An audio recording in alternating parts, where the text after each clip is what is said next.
रामधारी सिंह उच्च गति अभ्यास प्रतिलेखन संख्या 17, 18, 19, 20 शुरू होती है। स्टार्ट।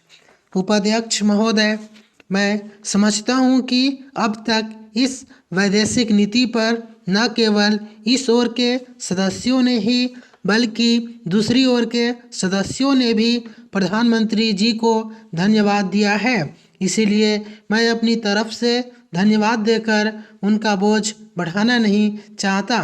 पैराग्राफ। इसमें कोई संदेह नहीं कि इस सदन के सभी सदस्य, चाहे वे किसी भी पार्टी से संबंध रखते हो, इस बात से पूरे सहमत है कि हमारी विदेश नीति ने संसार में हमारा सिर ऊंचा उठा दिया है। हमने पंचशील के सिद्धांतों को संसार के सामने रखा है।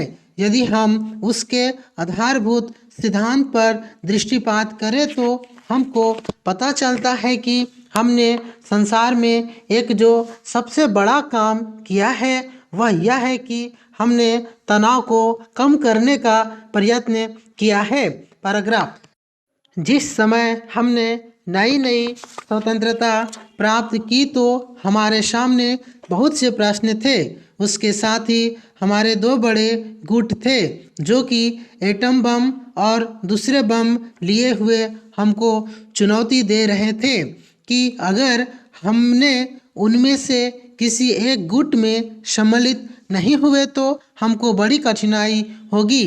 उस समय भी हमारे प्रधानमंत्री ने हमारे देश की वैदेशिक नीति को इसी स्तर पर रखा जिसके कारण आज हम संसार में अपना सिर ऊंचा उठा सकते हैं।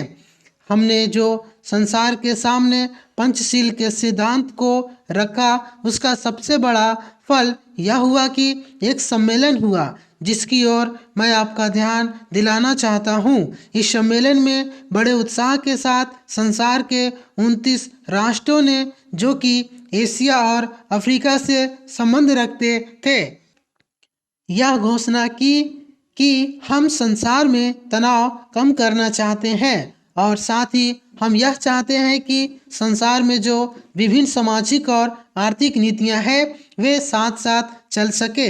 हमारी वैदेशिक नीति में जो सबसे महत्वपूर्ण चीज है वह सह अस्तित्व की भावना। उसी भावना के फलस्वरूप हम देखते हैं कि आज कोरिया का युद्ध नहीं हुआ जो कि एक तीसरे विश्व युद्ध के रूप में परिवर्तित हो सकता है। हमारी इस नीति के कारण हमारे अमेरिकी मित्र हमसे कुछ ऑपरेशन हो गए, लेकिन यदि हम ऐसा न करते तो आज संसार को तीसरा युद्ध देखना पड़ता। मैं बहुत ज़्यादा समय नहीं लूँगा, थोड़ा ही लूँगा। उपाध्यक्ष महोदय, मैं निवेदन कर रहा था कि जब हम कोई प्रश्न उठाए तो यह देखिए कि हम इसमें से कहाँ तक बढ़ा सकते हैं। किसी चीज़ का मूल्य क्या हो, महंगी पड़े या सस्ती पड़े, इसको हमें विशेष नहीं देखना है। गांधी जी ने कितनी ही बार हम लोगों को यह बात समझाई कि मूल्य किसी चीज़ का रुपये पैसे में क्या है, यह कोई महत्व की बात नहीं है। आप जानते होंगे कि एक वस्तु जो कि हमारे देश में बहुत सस्ती मिलती है वही वस्तु दूसरे देश में महंगी मिलती है। पैराग्राफ। इतना निवेदन करने के बाद अब मैं श्रम विभाग की जो रिपोर्ट है उसकी एक मद की ओर तुरंत आ जाता हूँ। जैसा कि पहले मैंने कहा, मैं समझता हूँ कि हमारे इस श्रम विभाग का महत्व दिन प्रतिदिन बढ़ेगा। बहुत से प्रश्न हैं जिनकी तरफ आपका ध्यान भी नहीं है, उन प्रश्नों को आपको लेना पड़ेगा। आज आपका श्रम विभाग अधिकतर औद्योगिक श्रमिकों की ओर ध्यान दे रहा है। अभी हमारे माननीय सदस्य ने जो खेतीहर मजदूरों की दशा सुधारने की ओर भी आपका ध्यान दिलाया था और बतलाया था कि आज उनकी कैसी खराब हालत हो रही है, मैं उनसे पूरी तरह सहमत हूँ। हमारी सरकार का ध्यान देहाती श्रमिकों की ओर नहीं गया है, उनकी बड़ी बुरी हालत है। आपने उनकी दशा सुधारने के लिए क्या किया है? मैं पूछना चाहता हूँ कि जो लाखों और करोड़ों आदमी देहातों में बेकार बैठे हुए हैं, उनको मजदूरी और काम दिलाने के लिए आप क्या कर रहे हैं? करीब 7 लाख आदमी नौकरियों के लिए प्रार्थी है, जैसा कि रिपोर्ट में लिखा है। इनके अतिरिक्त कितने ही लाखों और करोड़ों आदमी देहातों में बेकार बैठे हुए हैं और कितने ही आधी बेकारी की हालत में हैं और श्रम विभाग उन बेकारों और आधी बेकारी वालों की संख्या पता लगाने में असमर्थ है। उनकी संख्या हमको कहीं नहीं मिलती है। मेरा निवेदन यह है कि हमारे देश में बेकारी बहुत अधिक है। जितना अधिक हम बेकारी को दूर कर सके, उतना ही अधिक हम अपने देश और समाज को सुखी बनाएंगे। इस कार्य में आपका और आपके विभाग का दायित्व बहुत अधिक है। जो भी नया काम आरंभ होता है, उसका दायित्व श्रम विभाग पर रहता है। धन जनता की भलाई के लिए खर्च होना चाहिए। महोदय, जब तक अहिंदी भाषी हिंदी को हृदय से स्वीकार नहीं करते, तब तक वह राष्ट्रभाषा का स्थान नहीं पा सकती और यह तभी हो सकता है जब वे यह समझे कि इसमें उनका भी योगदान है और उन्होंने इससे केवल लिया ही नहीं बल्कि इसे कुछ दिया भी है और उन पर कोई दूसरी भाषा लादी नहीं गई है, बल्कि यह उनकी ही भाषा है। मेरे कहने का अर्थ यह नहीं कि आप उनकी ही व्याकरण अपना ले। इसका अर्थ यही है कि आप उदारतापूर्वक जितना ले सकते हैं ले। भाषा इसी प्रकार बन सकती है। यह भी आवश्यक नहीं है कि उसको स्वीकार करने पर आप वही लिखना आरंभ कर दे, परंतु जो वे लिखे उसको आप गलत न समझे। आज किसी भी भाषा का रूप वही नहीं है जो उसके प्रारंभिक काल में था। उसमें परिवर्तन होता रहता है।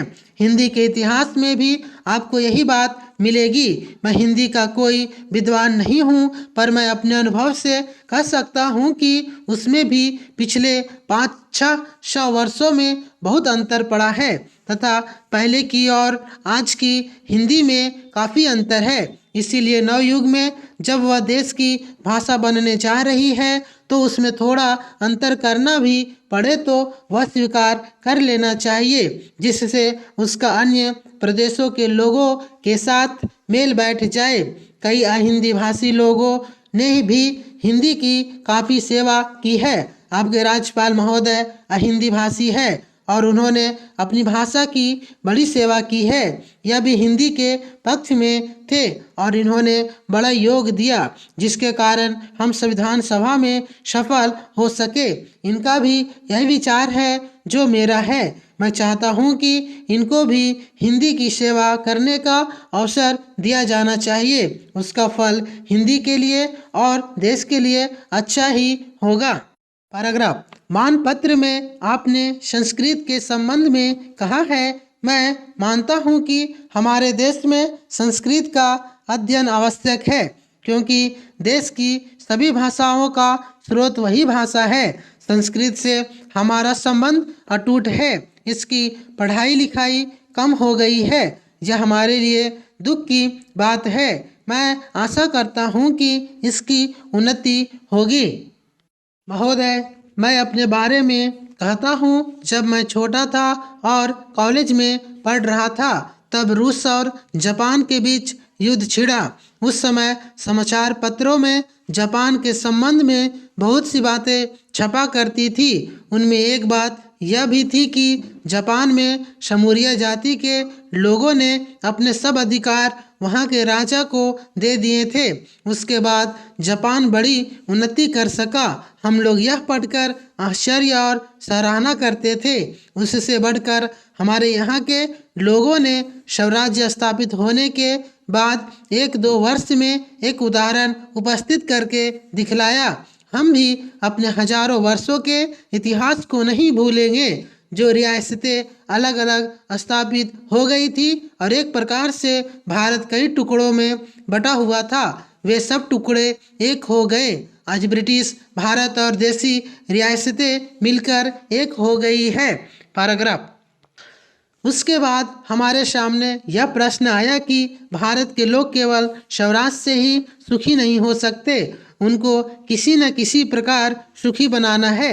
इस संबंध में सरकार ने अपनी ओर से प्रायः सभी राज्यों में जमींदारी और जागीरदारी उन्मूलन के कानून उपस्थित किए और वे कानून पास हुए।